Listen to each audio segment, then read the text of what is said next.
Bonjour. Bonjour, oui, désolée, j'ai quelques minutes de retard. Pas de souci. Merci beaucoup de m'accorder de votre temps. Je sais que vous avez une semaine très chargée, vous me l'avez signalé. Mm. Euh, Avec plaisir. eh bien, comme je vous l'expliquais, en fait, on va créer un article sur cette fameuse planète-là. Donc, j'ai vu que vous étiez très investi. Et puis, j'avais parlé à Martin Curé qui m'avait fortement conseillé de vous parler. Donc, Ouais. donc pour commencer, en fait, j'aimerais bien savoir un peu votre historique par rapport à cette planète. En fait, pourquoi elle vous avait, à quel moment elle a commencé à vous intéresser, et puis pourquoi elle vous a intéressé.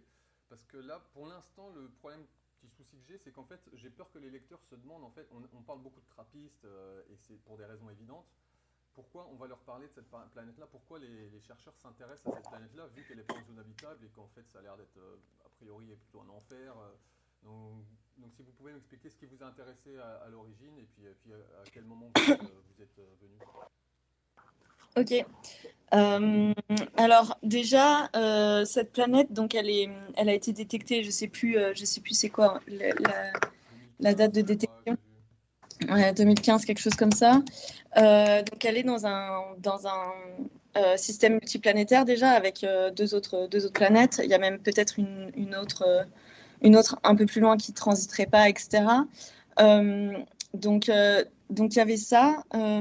Alors la particularité de cette planète, et ce qui est très très intéressant, c'est qu'elle a un rayon de 1,6 rayon terrestre. Et en fait, le 1,6 rayon terrestre, il tombe pile dans ce qu'on appelle le Fulton Gap. Alors je ne sais pas si vous en avez déjà entendu parler ou si même les auteurs de Papier Nature vous en ont parlé ou Alors, pas, mais j'ai compris le terme, mais en fait, c'est qu'elle est entre les mini-Neptunes et les super-Terres, hein, c'est ça, hein. c'est ça. Elle est pile dans le. Alors on appelle ça la vallée des rayons planétaires. Ok. Euh, c'est un article qui a été publié par Fulton et Ah, Pettigura en 2017. Et en fait, du coup, dans la communauté, on appelle ça le Radius Valley en anglais, ou alors il y en a qui utilisaient aussi le Fulton Gap parce que c'est lui qui l'a découvert. Et en fait, on voit du coup cette bimodalité dans la distribution des exoplanètes en transit. La distribution, c'est le nombre de planètes par étoile en fonction de leur taille. Et en fait, cette planète-là, elle est pile dans le gap parce qu'elle est à 1,6. Et le gap, il est entre 1,6 et 1,8 rayons terrestres. Il est avec la barre d'erreur sur le rayon, elle est pile dans ce gap-là. ah oui, en fait, Du coup, en fait, c'est plutôt un gap même plutôt oui, statistique c'est un gap plutôt que statistique. vraiment la limite physique entre les mini-Neptunes Non, et voilà, il y a c'est moins ça. de planètes à cet En fait, endroit-là, c'est quoi. exactement, c'est une chose observationnelle que l'on a vue. En fait, c'est un biais observationnel. Alors après, il y en a plein qui, et c'est très très discuté depuis 10 ans. Du coup, cette découverte, c'est vraiment la découverte principale de la 10 dernières années en termes de statistiques populationnelles des exoplanètes, parce que du coup, on s'est rendu compte qu'il y avait cette bimodalité avec des planètes euh, qui ont donc du coup une taille un tout petit peu plus petite que Neptune, avec un gros pic, avec plein de planètes comme ça, plein de planètes un tout petit peu plus grandes que la Terre, mais du coup pas de planètes entre 1,6 et 1,8 rayons terrestres. D'accord. Et du coup, ce fait-là, ça fait que du coup déjà, on en a détecté beaucoup des comme ça. Il n'y en a aucune de ces deux pics-là, sub-Neptune, super-Terre, elles n'existent pas dans le système solaire. Du coup, c'est assez remarquable que les planètes les plus abondantes que l'on détecte en transit soient des planètes qui n'existent pas dans notre système solaire. Euh, donc, du coup, c'était ça. Et cette planète-là, du coup, elle est pile dans le creux, là. Et en fait, dans ce creux-là, il n'y en a pas beaucoup des planètes comme ça. Et on ne sait pas dans quel état elles sont. On ne sait pas si elles sont en train de perdre leur atmosphère, si elles sont rocheuses, si elles sont gazeuses. On ne comprend pas vraiment cette population, et encore moins les planètes dans ce gap-là. Donc en fait, le fait qu'elle ait un rayon euh, qui est 1,6 rayon terrestre, donc à la limite entre rocheuse et gazeuse, c'est ça qui fait d'elle une planète plutôt extraordinaire et qui nous intéresse beaucoup. Mhm. Donc déjà, il y a ce fait-là, c'est sa taille. D'accord. La deuxième chose, Sachant c'est que sa c'est pas la. température. Voilà, ah oui, voilà, c'est peut-être là où vous allez en venir, en fait, parce que j'allais dire, c'est pas la Ouais. seule non plus qu'on a découvert dans cette catégorie-là non plus. Donc, enfin, Alors c'est donc elle cumule c'est vrai beaucoup de qu'il y en choses. a pas et elle cumule beaucoup de choses parce que du coup, voilà, ça c'est sa taille. Ouais. Ensuite, sa température, elle est autour de 400 Kelvin, ce qui est assez froid pour des planètes, exoplanètes en transit que l'on détecte. On n'arrive pas beaucoup à aller en dessous de 250 Kelvin, c'est très rare. Alors, Donc, 400 Kelvin, ça fait combien? Ça fait qu'elle est quand même largement plus chaude. Elle est largement plus proche que la zone habitable, on est d'accord. oui, 400 Kelvin, c'est chaud, mais ça reste froid en termes d'exoplanètes parce que... Parce qu'on observe toujours, nous, les super chaudes, quoi. Voilà, parce que c'est difficile d'avoir des planètes beaucoup plus froides en transit, vu qu'elles sont très proches de leur étoile. Enfin, c'est les biais de détection, c'est plus facile d'avoir des planètes proches de l'étoile. Donc, elle est quand même dans un rang de température qui reste plutôt, on va dire, chaud tempéré dans cette range-là.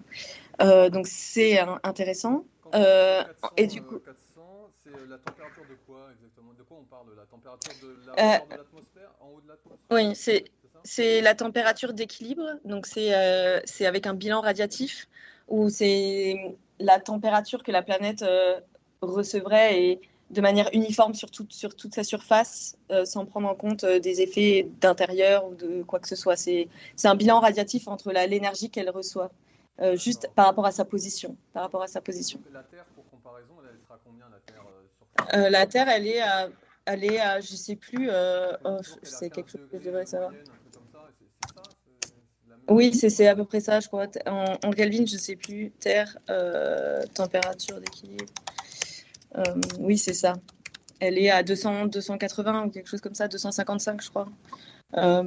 Ouais, 280, je crois, la Terre. Euh, D'accord. D'accord. 280 Kelvin. Donc,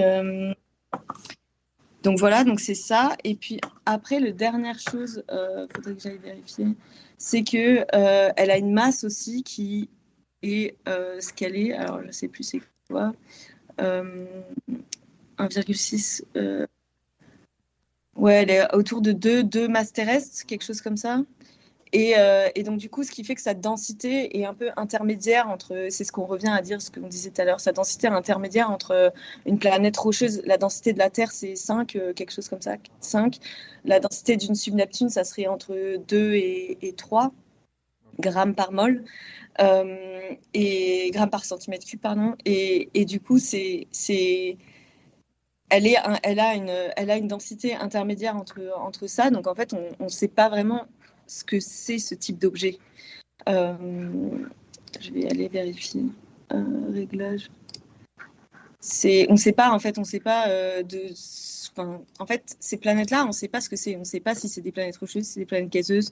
On ne comprend pas leur intérieur, leur structure. C'est peut-être ça dont vous avez discuté avec les auteurs du papier nature.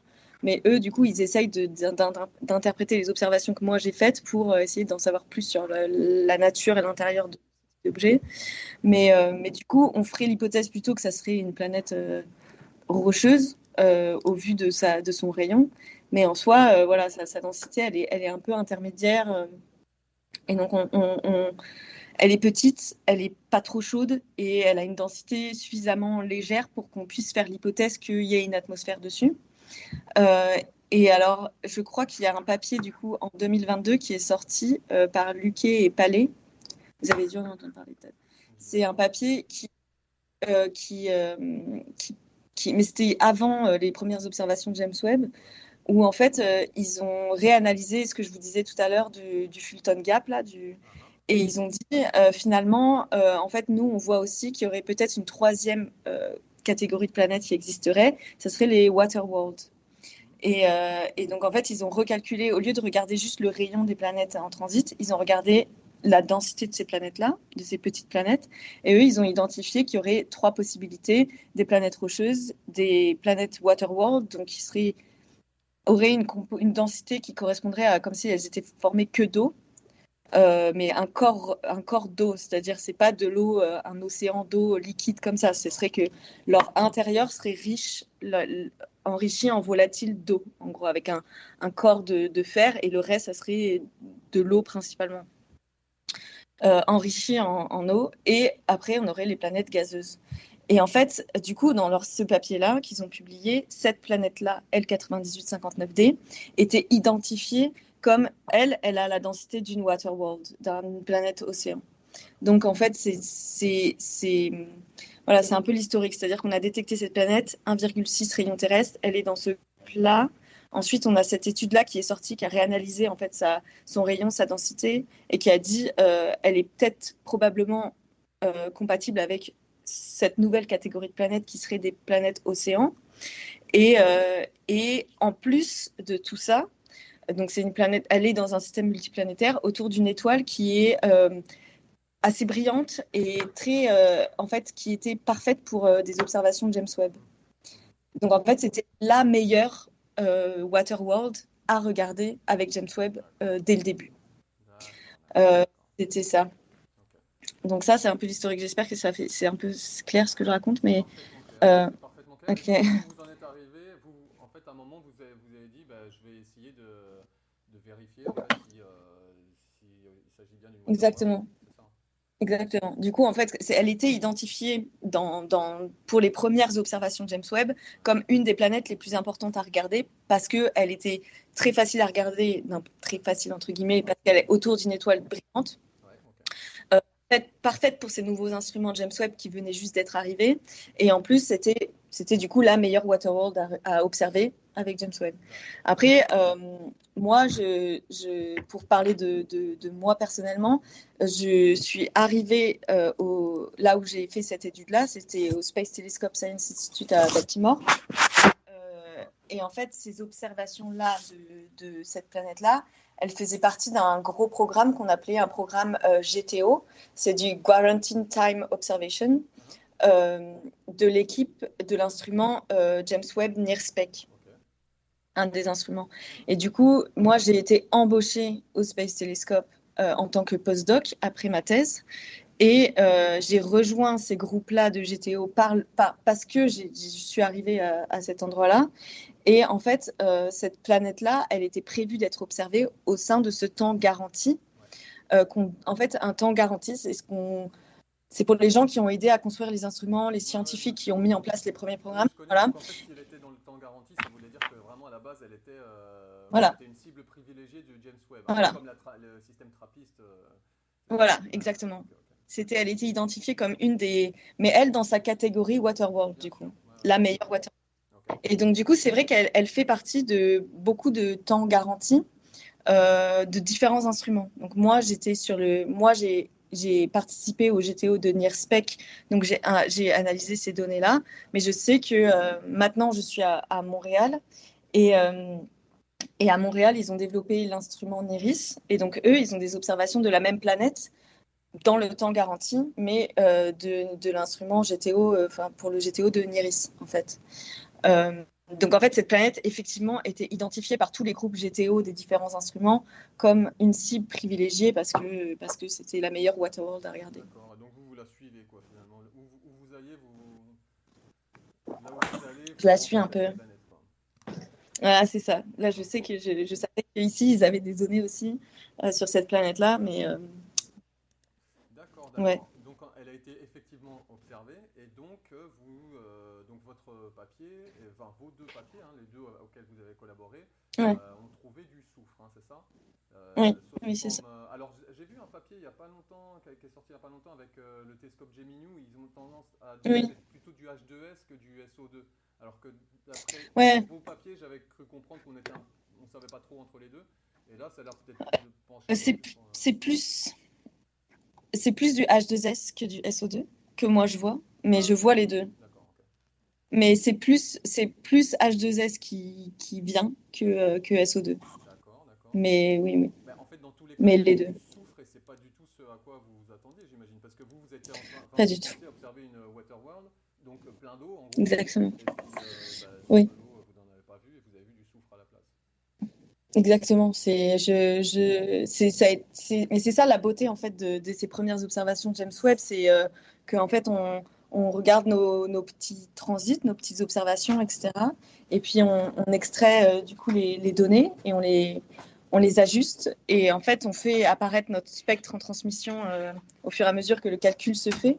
Et c'est vrai qu'à l'époque, quand j'ai regardé cette planète et que je faisais ça, le code mettait longtemps à tourner pour pouvoir faire pour pouvoir obtenir tout ce spectre. Et donc, j'étais un peu impatiente et je calculais quand même les valeurs avant que le code ait fini de tourner au fur et à mesure, en fait. Et du coup, en fait, c'est en longueur d'onde, c'est-à-dire que ça prend longtemps en longueur d'onde d'ajuster toutes les longueurs d'onde.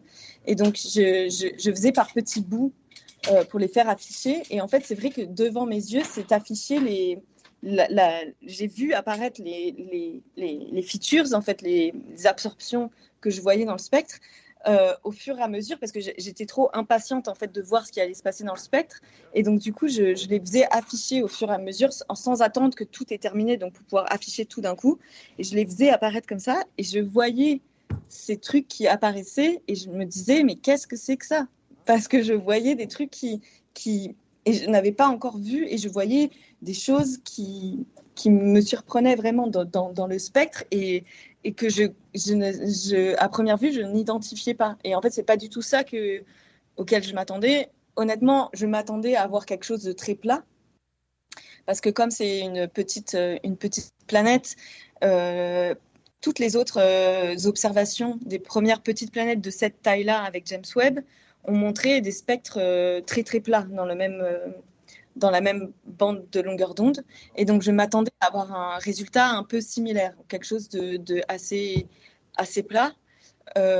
Ou alors de voir... Le fait que c'était plat pour les autres planètes, ça voulait Ah oui, dire pardon. qu'il n'y avait pas vraiment d'atmosphère en gros Oui, on sait pas du coup. On ne sait pas s'il n'y a pas d'atmosphère. En tout cas, on ne voit aucune absorption moléculaire claire. Donc, ça peut être qu'il y a juste des nuages très très hauts dans l'atmosphère. Ah oui, c'est vrai, Et du coup, ça bloque. Ah, okay. C'est soit ça, soit c'est que l'atmosphère est tellement lourde que du coup, les signatures spectrales sont trop petites. Et donc, avec un transit, on ne les voit pas. C'est ce genre de choses. Oui, parce que là, il y a Et, quasiment une densité. Là, ça peut pas être comme les trappistes où en fait on ne voit rien. Pour la plus proche trappiste, par exemple, on ne voit rien et en fait on se doute. En fait, c'est quasi un caillou et enfin, il y a peut-être une micro-atmosphère. Mais donc, là, pour le coup, c'est pas voilà, c'est ça. Là, Non, c'est pas ça. Ouais, okay, là c'est des planètes qui sont un peu plus légères, auxquelles on s'attend qu'il y ait une atmosphère autour. Okay. Et, mais du coup, moi, pour cette planète-là, je ne savais pas trop à quoi m'attendre. C'était soit je voyais de l'eau assez directement, soit je voyais rien. Et rien, ou alors peut-être du CO2, hein, peut-être un petit peu, mais en fait, je ne m'attendais pas à voir ce que j'ai vu directement, c'est-à-dire une grosse signature spectrale de H2S, en fait, qui arrivait directement dans le spectre. Et très forte, c'est-à-dire que c'était pas c'était vraiment assez gros. Donc oui, en fait, ça, c'était assez très très surprenant de voir ça.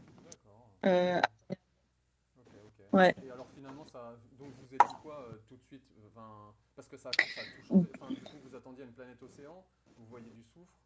Enfin, du coup, c'est Bah pas du du coup, tout le scénario. Vous aviez imaginé non, que ça pourrait arriver j'imaginais. J'ai vu ça. C'est vrai que je ne m'attendais pas à voir ça et je me suis demandé, est-ce que ça veut dire que en fait les Waterworld n'existent pas? C'est vraiment ma première pensée. Ça a été en fait parce qu'on a fait toute cette hypothèse de planète océan, etc. avec ce papier de Luque et Palais. Et en fait, c'est vrai que les premières observations de James Webb, parce que du coup, moi, je m'intéresse à toutes ces petites planètes depuis ma thèse. Et du coup, quand c'est arrivé cette hypothèse qu'il y aurait des planètes océans, c'est vrai que c'était assez intéressant en fait cette hypothèse-là, et c'était un truc qu'on voulait vraiment tester avec James Webb, d'aller regarder ces types de planètes, des Waterworlds. Et en fait, du coup, c'est pour ça aussi que j'étais très excitée à l'idée d'observer cette planète, enfin d'analyser ces observations. Et en fait, quand j'ai vu ça, je me suis dit, mais en fait, est-ce que ça existe vraiment ces Waterworlds? Parce qu'au final, on ne fait aucune observation d'eau clairement dans ce type de planète-là. Voilà. Euh, après, euh, après peut-être que j'ai manqué On a détecté des atmosphères beaucoup plus lourdes, très très différentes de ce à quoi on s'attendait avant les premières observations de James Webb. Et c'est vrai que pour les petites planètes en transit, cette population de sub-Neptune, super-Terre, James Webb a vraiment fait un bond pour ça, parce que du coup, on s'est rendu compte de la diversité des atmosphères qu'on était en train de regarder. Et en fait, chaque planète est différente et a une atmosphère différente d'une autre. Et on a beaucoup. Vous dites la plupart, en fait, on avait un spectre plat et du coup, à part celle-là, j'ai l'impression que la diversité, pour l'instant, d'après ce que vous dites, il n'y en a pas tant que ça, puisqu'en fait, pour l'instant, on n'a rien à part cette trace de soufre pour celle-là, et puis les autres, on a plutôt un Alors, spectre plat. Vous voyez ce que je veux dire? alors c'est vrai que c'est vrai que ça change. Il y en a beaucoup tous les jours qui arrivent et il faut faire attention parce que ça dépend de quelle planète on parle. Ah, C'est vrai que si on regarde les planètes sur ce pic, en dessous du pic des subneptunes, 1, entre 1,3 et 1,6 rayons terrestres, pour l'instant, c'est vrai qu'on n'a pas détecté d'atmosphère claire à part pour, je sais plus, TOI 561, mais c'est des planètes beaucoup plus chaudes. comme Et Cancri, donc, 55 Cancri, oui, c'est ouais, ça. c'est ça. D'accord, d'accord, ouais, ouais. C'est des planètes beaucoup plus chaudes. Donc, en fait, là, leur atmosphère, c'est de la lave. Et donc, du coup, ce serait des atmosphères secondaires. C'est un autre régime, quoi. Donc, pour ce type de planète-là, oui, il y a probablement des atmosphères qui sont des atmosphères qui sont créées par des gazages de l'océan de magma, etc., d'autres processus, mais c'est dû à la température plus.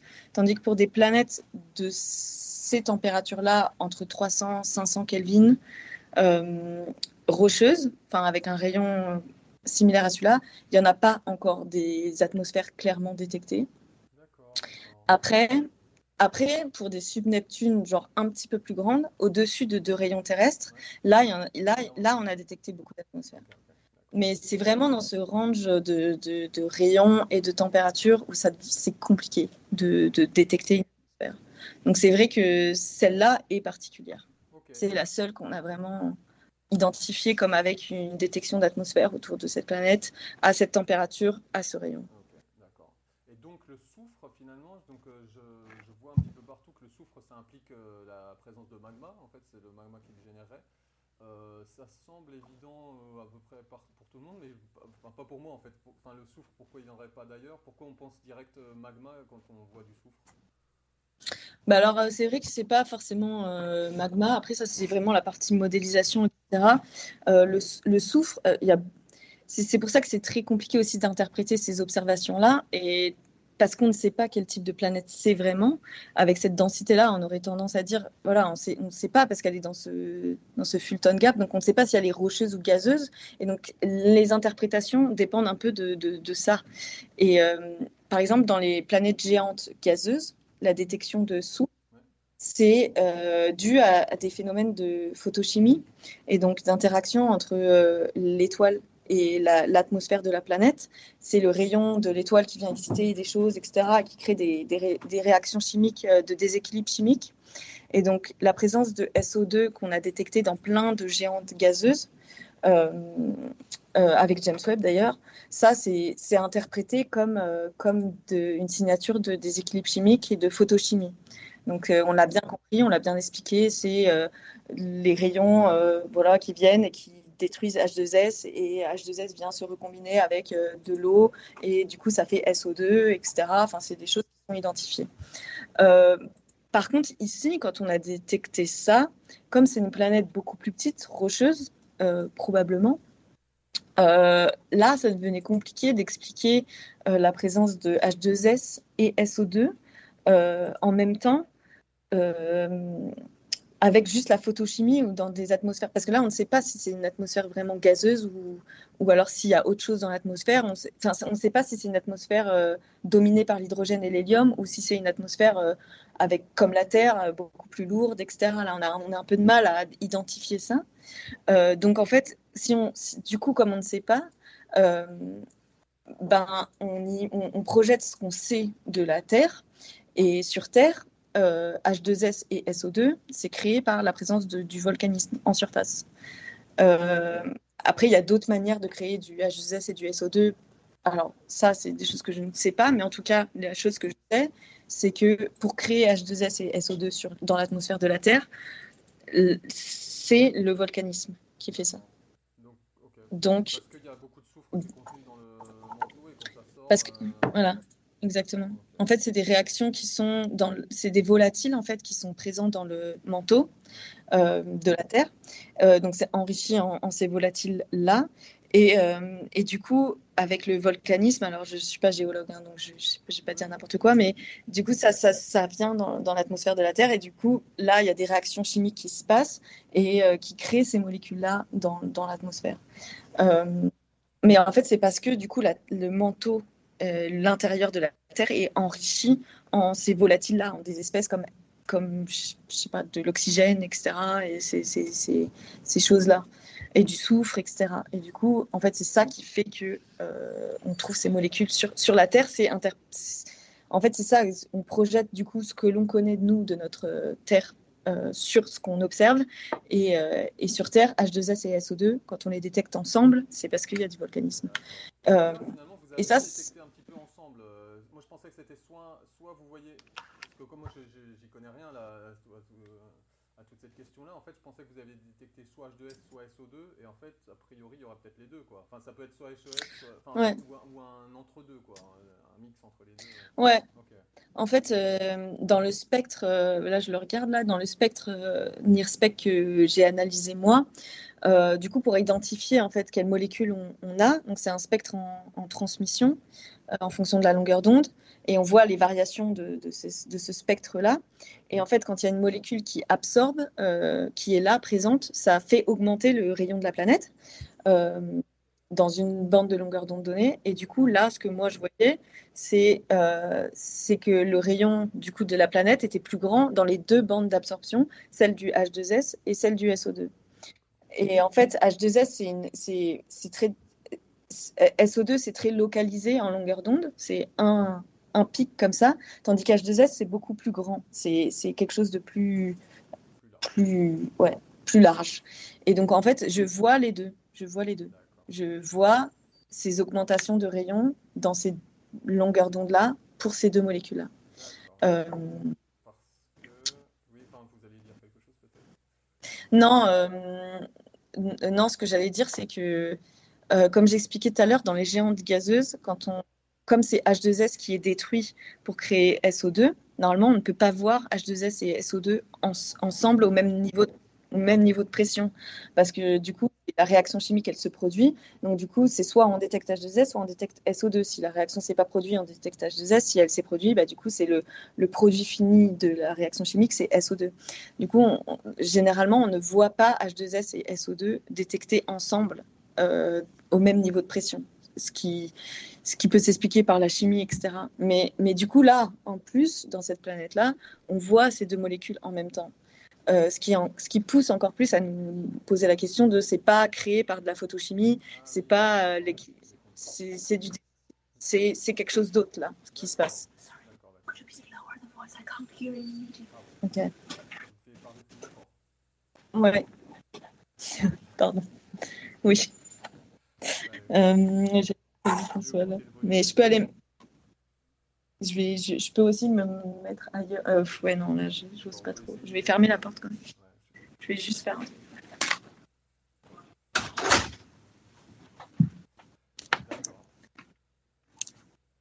Ouais, je vais essayer de baisser d'un ton. Ok, ok. Ok. Qu'est-ce que je voulais dire? Oui, alors, donc, bah, enfin, moi, je peux parler au volume normal. Oui, oui. Le fait qu'on n'ait pas, donc je comprends que cette histoire de volcanisme, vous me l'avez expliqué, mais on ne détecte pas de CO2, CH4, alors qu'en fait, j'ai cru comprendre que si c'était du volcanisme, on aurait dû détecter ces molécules-là. Donc, Oui, qu'est-ce que vous en effectivement. déduisez de ça? C'est assez surprenant, effectivement. Je sais pas. Après, je dois dire aussi quelque chose d'important, c'est que là, ce que j'ai analysé, c'est un transit NIRSPEC Ouais. euh, avec un signal à bruit qui n'est pas idéal. Euh, Donc, et donc, il y a beaucoup d'incertitudes sur ce que j'ai détecté. C'est pour ça que mon papier, moi, s'appelle In-Soft Detection et c'est pas, je claim une détection à 100% pure et dure. Et donc, du coup, je sais qu'il y a d'autres observations sur cette planète, donc comme je le disais, avec d'autres instruments, et avec le même instrument. Euh, En plus, il y a les observations au sol aussi qui sont venues confirmer ça, donc ce qui est assez rassurant, mais il y en a d'autres. Et donc, du coup, je m'attends à ce que quand ces spectres-là seront sortis, on pourra les combiner entre eux.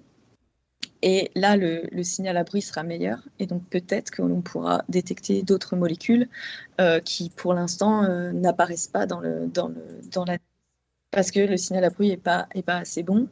Euh, Après, encore une fois, c'est une hypothèse que l'on fait de peut-être il y a du volcanisme, mais ça peut être complètement autre chose qui expliquerait que finalement on ne détecte pas ces molécules-là non plus. Euh, Ce qu'il faut aussi voir, c'est que, comme on disait tout à l'heure, la température, c'est pas la même que celle sur la Terre. Et donc, du coup, euh, normalement, à cette température-là, on devrait effectivement détecter du CH4, mais on n'en est pas certain.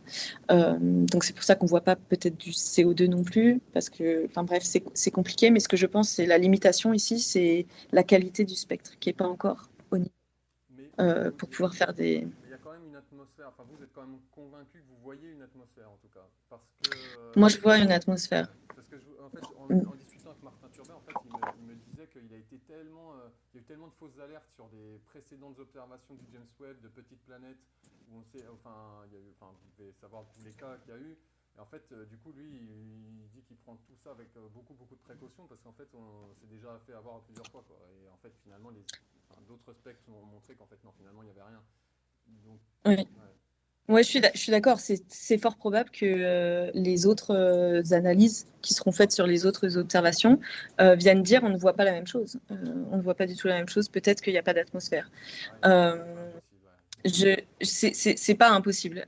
Après, il y a plusieurs interprétations à ça. Moi, je sais que j'ai fait des choix dans mon analyse de réduction de données euh, qui, euh, qui peuvent être discutés et que j'attends ce que les autres, en fait, j'attends depuis que j'ai publié ça, donc ça fait 2 ans, j'attends que les autres viennent publier leurs observations à eux et viennent réanalyser ce que j'ai fait pour pouvoir me dire j'ai trouvé la même chose ou je ne l'ai pas trouvé. Euh, c'est vrai que c'est pour ça que ce papier-là, c'est pas un papier nature, c'est un papier dans une lettre qui s'appelle Hints of a Detection parce que je suis pas sûre à 100% de ça, en fait, vu la qualité des données et les choix que j'ai faits. Euh, donc c'est vrai que il est probable que quelqu'un vienne réanalyser ces données et dise non, finalement, on ne voit pas C'est la chose. plat comme les autres, ça pourrait être plat comme toutes celles qu'on Voilà. a observées avant. Ouais. D'accord, d'accord, c'est pas. Après, après, il y a aussi deux autres biais dont je voulais discuter. Donc, c'est mes choix de réduction de données, la manière dont j'ai analysé mes données. Moi, j'ai fait tous les tests que je pouvais faire pour montrer ça. Je vois toujours ces détections-là. Donc, j'ai fait tous les tests que je voulais. Euh, je sais qu'il y a des gens qui travaillent sur des nouvelles analyses de ces mêmes observations et j'attends en fait que ça sorte pour pouvoir comparer. Il y a ça, et il y a aussi qu'on parle de planètes qui sont autour de étoiles naines M. Mhm. Et donc là, on sait qu'il y a de l'activité stellaire, de la contamination stellaire, comme sur TRAPPIST. Ça, vous avez dû, si vous parlez de TRAPPIST, vous avez dû en voir. Euh, et, euh, et donc, il n'est pas impossible aussi même si j'ai fait tous les tests que je pouvais faire au moment où j'ai publié cet article, il n'est pas impossible que cette signature que l'on voit soit due aussi à l'activité de l'étoile, que j'aurais mal corrigée ou que ça n'aurait pas été bien analysé. Euh, donc oui, c'est un énorme... il faut faire très attention. Euh, il y a beaucoup de choses qui, qui ont été faites, des choix. Euh, et donc c'est pour ça que c'est pas Oui, bien sûr. un claim dans Ouais, ouais, c'est bien, c'est bien. 100%. Et au niveau C'est des conséquences, en fait, imaginons qu'il y ait quand même une atmosphère. En fait, donc Martin Turbet me disait que lui, ça l'intéresse ce genre de cas parce qu'en fait, il est un petit peu désespéré par le fait qu'on n'ait rien trouvé sur les trappistes et qu'on n'ait rien trouvé nulle part, en gros. Et en fait, là, on aurait un cas d'une petite planète avec une atmosphère, donc on pourrait avoir tendance à s'accrocher un petit peu à ce cas-là. Sauf qu'en fait, en lisant et en parlant avec Nichols, donc le papier de modélisation, en fait, j'ai compris du coup que ce serait plutôt une mini Neptune qui aurait perdu son atmosphère et qui serait un petit peu, qui serait réduite à ça. Enfin, donc j'ai l'impression que, à l'inverse, ça joue un peu contre nous dans le sens où en fait le seul exemple de petite planète où on trouve une atmosphère, ben, en fait c'est une mini Neptune qui a perdu une grosse partie de son atmosphère parce qu'elle était proche de son étoile. Donc j'ai l'impression que ça joue plutôt contre que ce que me disait Martin. enfin, que lui, il avait l'air plutôt, ça le rendait optimiste. Et moi, j'ai l'impression que ça devrait nous rendre plus pessimistes. Vous voyez ce que je veux dire? Oui, je comprends, mais c'est détecter une atmosphère autour d'une planète rocheuse, c'est déjà en soi un exploit. Et, euh, et après, c'est intéressant en soi parce que du coup, ça voudrait dire qu'on arrive à comprendre ces deux populations de planètes dont je parlais au début. En fait, elles sont reliées entre elles.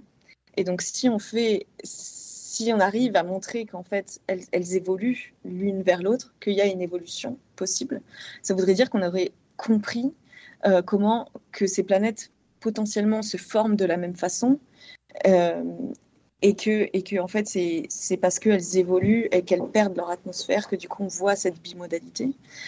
Donc, ça serait extraordinaire de pouvoir le prouver ici avec une observation et donc de montrer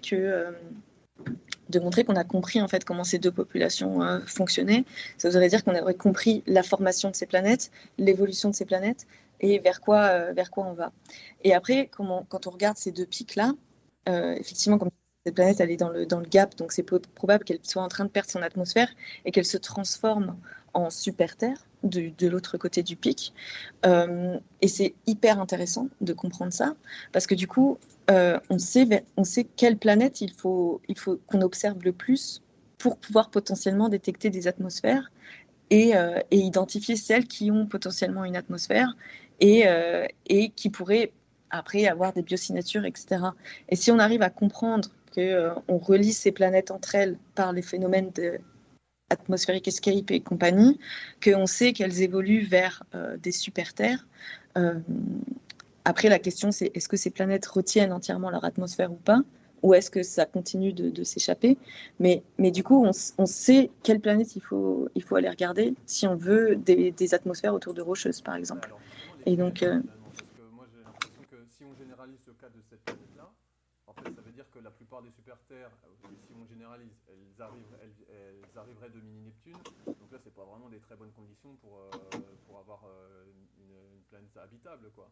Donc en fait, ce serait par élimination. Donc déjà, toutes celles-là, en fait, si on veut chercher des traces de vie quelque part, déjà en fait, tout ce qui est super-terre, ça dégage parce qu'en fait, c'était des mini-Neptunes. Donc c'est, je suis désolé, je mais pense que c'est justement, vraiment non. très. Enfin, En fait, non, parce que du coup, si elles se transforment en super Terre et qu'elles ont une atmosphère, en fait, l'atmosphère, elle évolue. Donc, si elles perdent, en fait, c'est plutôt positif parce qu'une mini Neptune, elle a une atmosphère d'hydrogène et d'hélium. Ça, on ne sait pas si ça peut être habitable ou pas. C'est pas impossible, hein. Peut-être qu'il y a des conditions, ouais, ok. des nuages, des choses. Voilà, cas de 18b et compagnie, il y a des discussions là-dessus, sur cette planète. Je pense que vous avez dû en entendre parler de cas de 18b, peut-être si vous avez parlé avec Martin. Euh, mais du coup, bon, imaginons que ces planètes-là, elles perdent leur enveloppe d'hydrogène et d'hélium. Euh, En fait, après, elles vont se transformer vers des super-terres.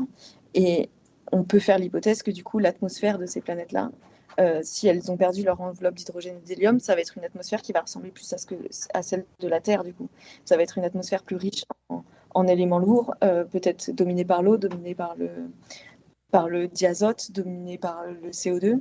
Et donc, en fait, c'est des atmosphères qu'on dit secondaires parce qu'elles sont créées après la perte de l'hydrogène et de l'hélium.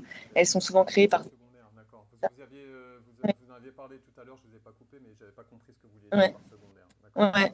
En fait, secondaire, c'est une deuxième atmosphère, entre guillemets, qui est créée par d'autres phénomènes que l'hydrogène et l'hélium initial que la planète aurait accrété. Ok. Et, euh, et donc, du coup, en fait, c'est peut-être mieux pour nous d'avoir des atmosphères secondaires autour de planètes rocheuses que des atmosphères d'hydrogène et d'hélium des mini-Neptunes. Donc, si elles se transforment et qu'elles deviennent des super-terres avec une atmosphère secondaire, En fait, c'est plus propice. ouais, Ouais. ok, ok. Ok. Et en fait, imaginons qu'une mini-Neptune, si on la met en zone habitable, ça donne quoi? Ça reste une mini-Neptune ou ça s'échappe quand même et ça pourrait devenir une super Terre habitable? Alors ça, je sais pas, les phénomènes d'échappement atmosphérique, j'ai pas encore trop étudié ça.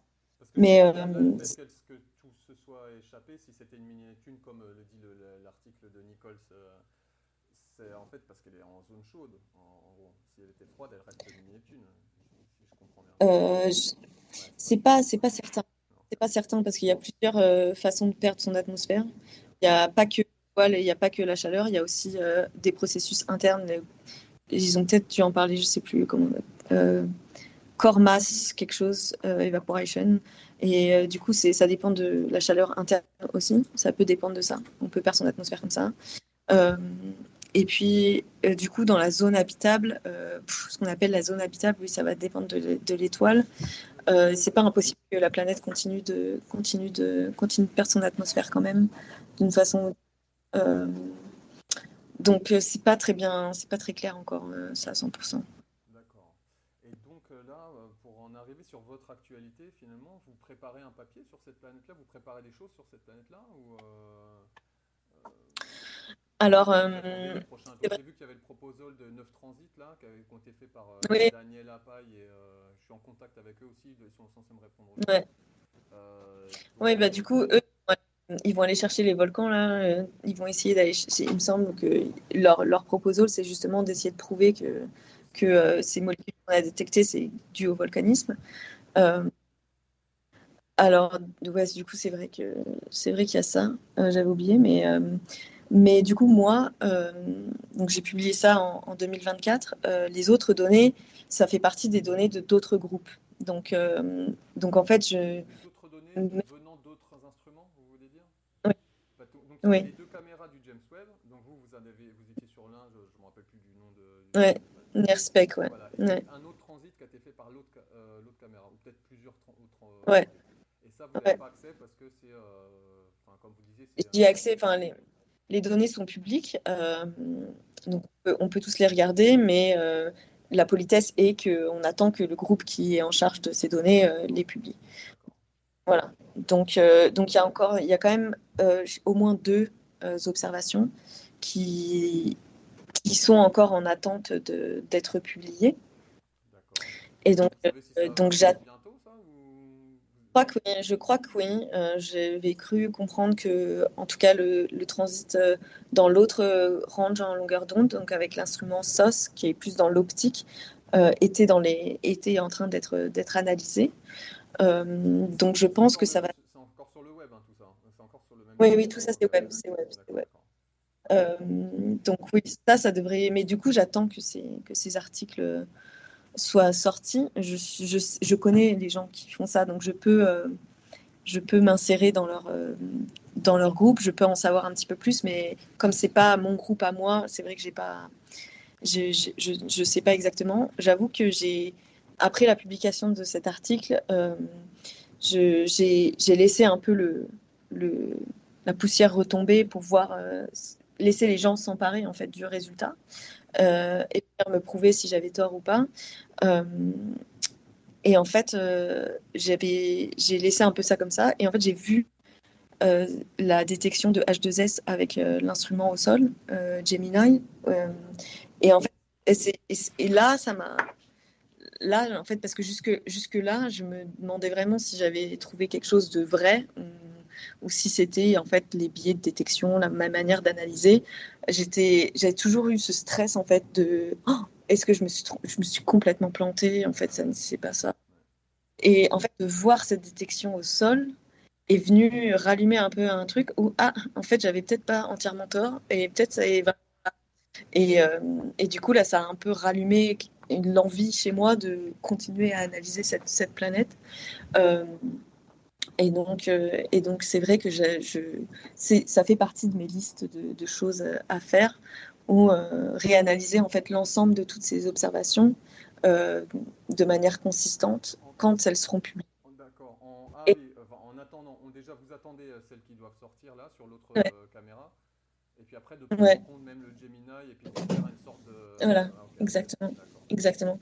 De prendre tout combiné et Ouais. de faire un article qui viendrait confirmer ou peut-être dire que non, finalement, je m'étais trompée, mais reprendre en fait toutes ces observations, les combiner entre elles pour avoir cette détection plus précisément de H2S. Après, ça, c'était vraiment mon plan il y a quelques mois, et après, j'ai vu qu'il y avait ce proposal qui avait été accepté sur James Webb Ouais, qui a été dans cette équipe pas accepté, je pense. qui vient. Et donc, du coup, je réfléchis aussi à comment est-ce que je peux collaborer avec ces gens-là pour pour faire quelque chose en commun finalement, parce qu'ils vont avoir énormément de transit. Donc en fait, si on peut travailler ensemble, c'est encore mieux, puisque du coup, ils auront accès à ces transits-là, que je ne suis pas sûre que ces transits soient publics, donc je ne pourrai pas les regarder, vu que ça appartiendra à eux. Donc je réfléchis à plutôt une stratégie d'aller les contacter eux, de me rapprocher de leur groupe pour voir si on peut travailler ensemble pour mieux analyser cette planète. D'accord, d'accord. Et est-ce qu'il y a un scénario idéal?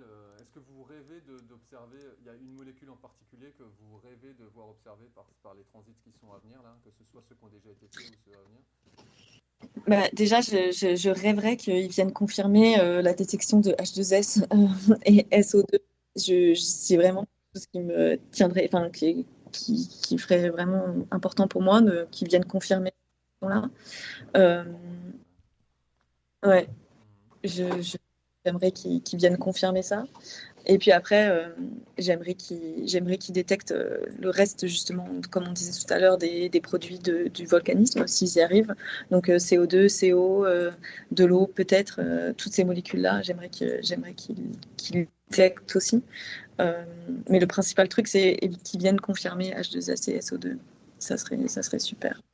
Et parce qu'on n'aura rien sur la masse avec les transits, hein, parce que Nicole me disait que en fait la masse c'est apparemment super important dans leur modèle. Enfin, en fait ça diverge vachement selon qu'il y ait une petite différence sur la masse. La masse on peut pas l'avoir par les transits. Est-ce que vous Non, savez s'il y a des observations qui sont prévues, donc par la vitesse radiale j'imagine, qui permettraient d'en savoir plus ouais, c'est sur la ça. masse? Je ne sais pas s'il y a des observations qui sont prévues sur ce système en particulier. C'est vrai que, comme je disais tout à l'heure, au final, c'est une des systèmes qui est le mieux caractérisé de, de l'ensemble des. Enfin, au moment où James Webb a été lancé, c'était une des meilleures cibles aussi pour ça, parce qu'elle était très très bien caractérisée. Ce système-là, on avait des masses très précises pour l'ensemble des planètes du système. Euh, donc en fait, je ne sais pas si c'est prévu de réanalyser. Je pense que oui, il y a moyen que oui, mais ça, je ne suis pas au courant. Ce qui me fait penser aussi que vous avez dû le voir, mais, euh, mais en fait, il y avait des détections aussi sur les autres planètes du système. Euh, J'ai vu un papier sur la baie, mais ouais, la baie. en discutant avec Martin, en gros, j'ai cru comprendre que c'était surtout que ça servait justement à mesurer la contamination stellaire pour après un peu voir sur la D. Ça servait plutôt de calibrage et de référence que. En fait, non, parce que, enfin, il faudrait que je regarde, mais je sais qu'au moment où c'est sorti, la baie, je crois que c'était l'année dernière, en fait, ils font des détections extrêmement similaires à ce que moi je fais pour la D. Ils détectent aussi du SO2 Ah oui, et oui, pas de H2S, mais il me semble qu'ils détectent du SO2. d'accord. C'est un papier de Aaron Berroufet à Rouleau, je crois. Ouais, voilà, Euh, c'est celui que j'ai vu aussi. ouais. Ouais. Et après, et bien, du coup, c'est très très surprenant qu'ils voient exactement les mêmes choses. Euh, et en fait, quand on regarde les deux spectres en transmission, ils sont assez similaires. C'est juste que du coup, comme la planète est plus petite, les signatures spectrales sont plus faibles. Donc ça se scale un peu, c'est à l'échelle en quelque sorte, mais ils voient la même forme un peu de spectre. Et en fait, ça c'est très surprenant. Euh, c'est très surprenant de voir ça. Et ça vient un peu aussi mettre un holà sur la détection que j'ai faite, parce que si on voit la même forme spectrale pour la B et pour la D, qui sont à des températures et des tailles très différentes, c'est peut-être que finalement l'étoile L'étoile. joue un rôle. Ouais, ok. Et du coup, c'est aussi ça qui, moi, enfin, je ne vais pas dire que j'endors pas la nuit, Ouais, ouais. mais Ça vous préoccupe. c'est vrai que ça me préoccupe. Parce que quand je vois ça, quand j'ai vu ça, je me suis dit, ah bah, en fait, c'est peut-être l'étoile qui fait ce truc-là. Euh, mais par contre, la C, LAC, le spectre est entièrement plat et il n'y a aucune détection. Donc, Ah, d'accord, là, ça a été fait aussi. ouais, la C a été faite. Mais c'est vrai que c'est intéressant que ces systèmes-là, on détecte ces molécules-là pour la B, pour la D. C'est surprenant. Euh, donc voilà. Et aussi, je fais partie d'un autre programme James Webb qui s'appelle le programme Hot Rocks, Ok. euh, qui était mené par Anna Diamond Law. Et, et, en fait, on regarde des petites planètes rocheuses en, en émission, donc pas en transit, là, du côté de l'éclipse, Mhm. euh, avec MIRI à 15 microns. Et une des planètes du système, je crois la B ou la C, on observe la C euh, en émission aussi. Et en fait, il me semble que ce que l'on voit, c'est qu'effectivement, c'est très très chaud. Donc ça voudrait dire qu'il n'y a pas d'atmosphère autour de cette planète C.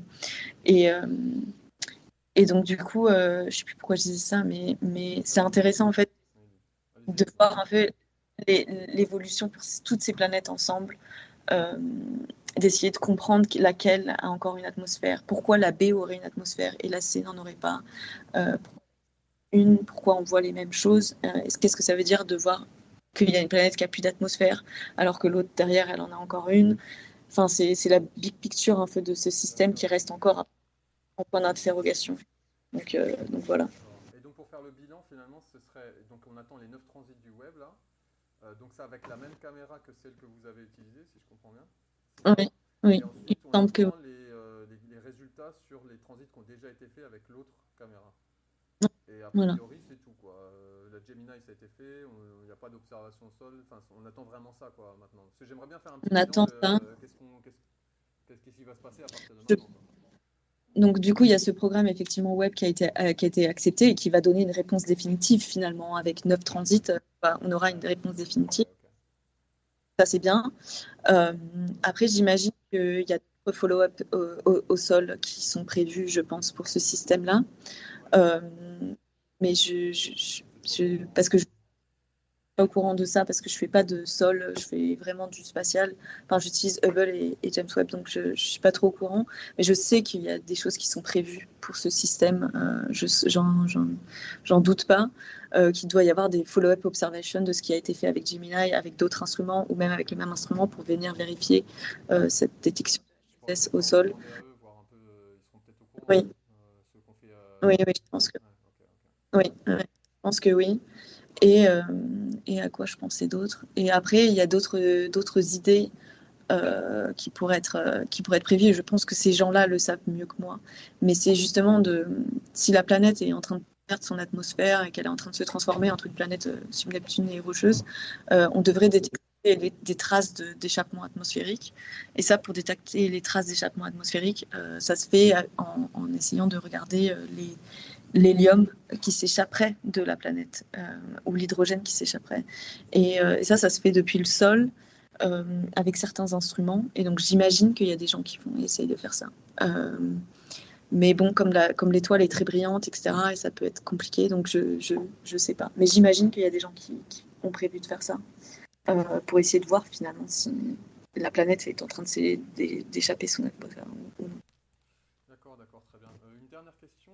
J'ai du mal à m'imaginer, mais je ne sais pas si vous allez pouvoir me répondre. C'est peut-être plutôt à Nicole qu'il faudrait que je demande. Mais en fait, on parle d'une planète avec un océan de magma global, mais en fait, ça ressemble à quoi finalement? Ça ressemble à comme il y a une lune Jupiter qui s'appelle Io, je crois, qui a beaucoup de volcans. Ce sera quelque chose. Mais enfin, je veux dire, il y a quand même il y a quand même un sol solide. Il faut imaginer quoi? Une sorte de terre, mais avec que des volcans partout? Ou alors, il n'y a même pas de couche solide, c'est vraiment le à vif du C'est magma vrai qui que, contient. J'ai du mal à me rendre compte c'est vrai en que fait. ça, moi aussi, hein, j'ai du Ouais, mal.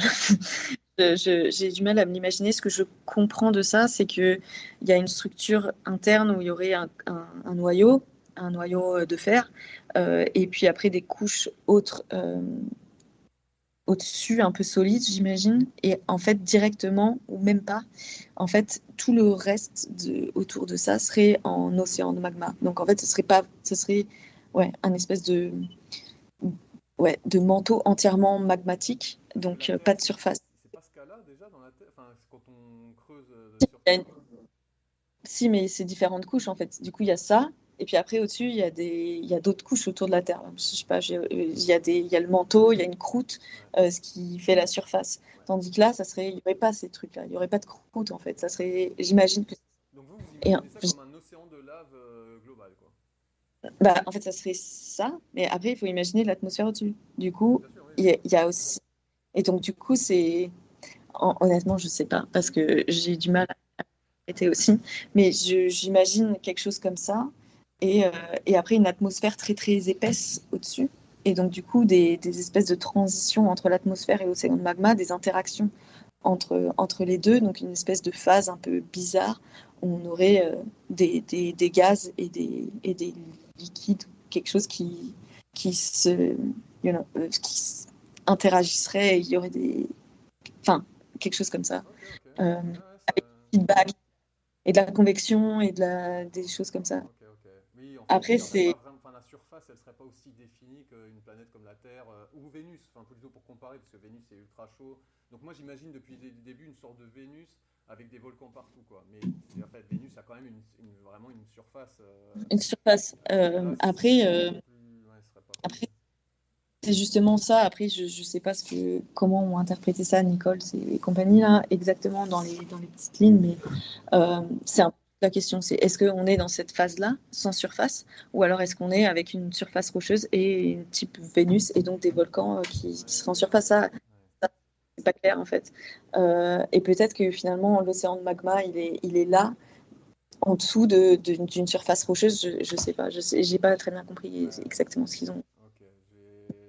C'est vraiment à eux qu'il faudrait que je pose la question. En fait, j'aimerais Ouais. bien décrire au lecteur, même commencer l'article en décrivant un peu ce monde un peu bizarre là, pour mettre un peu, pour me planter le Je pense que décor, mais c'est pas facile quoi. c'est à eux qu'il faut demander. Ouais, C'est à eux qu'il faut demander ça. d'accord. Euh, Parce que là, je vais dire n'importe quoi, je pense, parce que je suis pas. Je suis plus observation que Oui, oui, non, théorie, mais bien donc sûr, mais je vous demandais au cas où. Enfin, ouais, ouais, ok. Mais d'accord, ouais. d'accord. Ok. Bah, écoutez, je suis arrivé au bout de mes questions. Donc je sais pas si vous avez quelque chose à ajouter. Non, là, je pense que j'ai tout dit. Oui, c'est un système intéressant, mais il y a ouais, l'article que j'ai fait, il y a beaucoup de choses à faire attention quand même avec la détection, et je pense que c'est ce que Martin disait. Euh, mais je pense que j'ai parlé de ouais, toutes les planètes du système. Ouais, non, je pense que je suis bon. Voilà. Ok. Ok. Bah, écoutez, merci encore de m'avoir accordé cette heure sur votre Bien sûr, projet. avec plaisir. Je vous tiens au Avec courant. plaisir. Donc là, normalement, je vais écrire. Là, ce week-end, il faut que je rende. J'étais censé rendre vendredi, mais ce sera lundi. Donc je vais écrire ce week-end. Je vous enverrai une version si ça vous intéresse de Ouais, discuter un bien peu. sûr. Ouais, ok, ok. Ouais, ouais, je Vous veux me bien. disiez que vous aurez Merci. peut-être un petit peu plus de temps à partir de lundi. En fait, une fois que moi j'ai rendu Ouais, l'article, après, il y a plusieurs choses. Mon équipe peut éditer pendant que vous relisez. Enfin, après, c'est un peu plus souple ouais, ce ok. truc. Donc, Ouais, j'aurai de temps là, dans une semaine ou deux. Ouais, je pense que oui. ok, ok. Voilà. D'accord. Bah, Ok. enfin, dans 2 semaines, là, pour le coup, ce sera bouclé. Mais enfin, la semaine Ok. prochaine, Mais du coup, c'est prévu pour sortir quand? ça, c'est prévu pour sortir. Alors, on est en juin, donc fin juillet. Mais à Science Fin Éthique, juillet. il y a toujours un mois de. Parce que comme c'est un gros magazine avec beaucoup de pages, c'est envoyé Hmm. toujours un mois à l'avance. Donc le bouclage a lieu toujours un mois avant. Donc c'est vraiment fin juin, ce sera envoyé à imprimer, quoi. Donc là, Ok. ouais, dans Ok. la semaine prochaine, en gros, fin de semaine prochaine, cet article-là sera bouclé. Ok. Ok, très bien. Ok, ok. Ok. Bon, bah merci beaucoup et bah, Merci à vous. je vous tiens au courant tout bientôt. D'accord, très bien. Bah, merci beaucoup. Merci bien, au Et revoir. ouais, n'hésitez pas si vous avez d'autres questions, je Ok, pourrais répondre par mail, je pense. d'accord, d'accord, super. Merci, bonne journée. Merci. Au revoir. Au revoir.